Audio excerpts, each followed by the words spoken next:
banyak yang kaya susu akan diberikan kepada mereka dan di bawah oleh mereka. Rasulullah itu kecilnya itu bukan di sini, Bu, Pak.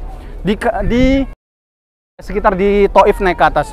Jadi benar-benar masih natural kehidupannya. Ya, bahasanya masih bagus, tidak tercampur dengan orang-orang kafir Quraisy. Itulah di suku Sa'diyah, Halimatus Sa'diyah. Baik, Ibu rahmatullah, di depan kita ini udah ada orang-orang yang sedang berwudu, mandi biasanya ada. Ini adalah tempat air Zam-Zam. Air Zam-Zam itu aslinya di kawasan Tawaf. Dulu mungkin ada yang pernah haji tahun 1900-an, masih ada tempat sumurnya di sekitaran antara Rukun Yamani dan Hajar Aswad kalau nggak salah. Di situ dibuatkan sumur, jadi orang yang mau minum Hajar Aswad langsung bisa turun ke bawah. Tapi sekarang udah diratakan karena banyaknya jamaah haji atau jamaah umroh yang tawaf, sehingga dialirkan dari arah tawaf menuju ke ambil sepuasnya. Satu gerijen, dua, ataupun mau mandi itu boleh, nggak ada batasan.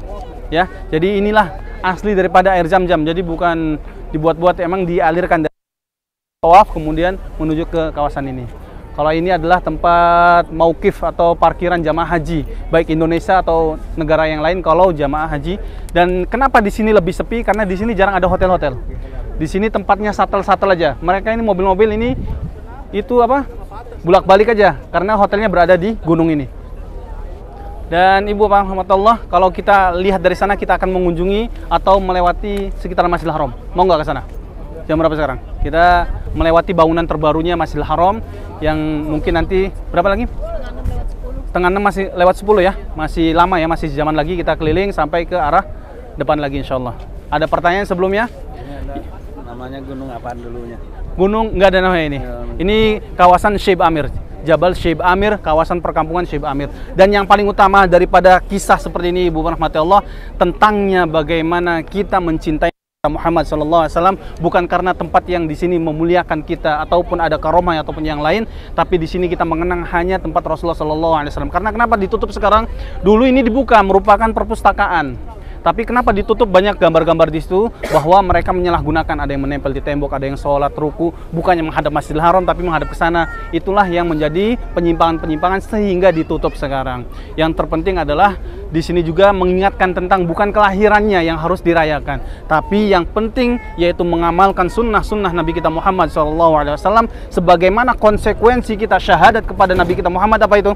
Wa asyhadu anna Muhammadar Rasulullah. Bukan hanya lisan aja, Bu, Pak. Bukan hanya lisan kami bersaksi bahwa Nabi Muhammad adalah utusannya, tapi harus mengetahui maknanya.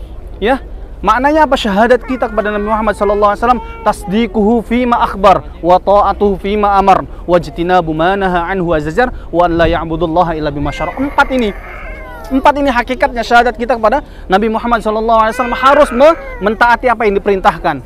Dalam hadisnya Iqra'ul Quran, itulah perintah Nabi kita Muhammad untuk membaca Al-Quran, itu perintah harus kita lakukan. Kemudian apa? Membenarkan apa yang dikabarkan Rasulullah SAW, mengabarkan kepada kita tidak akan terjadi hari Jumat kecuali tidak akan terjadi hari kiamat kecuali hari Jumat. Kita harus percaya atau enggak? Percaya, meskipun hal yang gaib, yang belum tahu, kita semuanya akan mendapatinya. Tapi kita harus membenarkan apa yang dikabarkan dan kita harus meninggalkan apa yang dilarang. Kemudian yang terakhir adalah kita beribadah sesuai yang disyariatkan Nabi kita Muhammad SAW. Semoga kita semuanya termasuk umat-umatnya yang kelak nanti bisa bertemu dengan Nabi kita Muhammad SAW dan mendapatkan syafaatul uzma di hari kiamat. Barakallahu fikum. Kita lanjutkan perjalanan ke sana.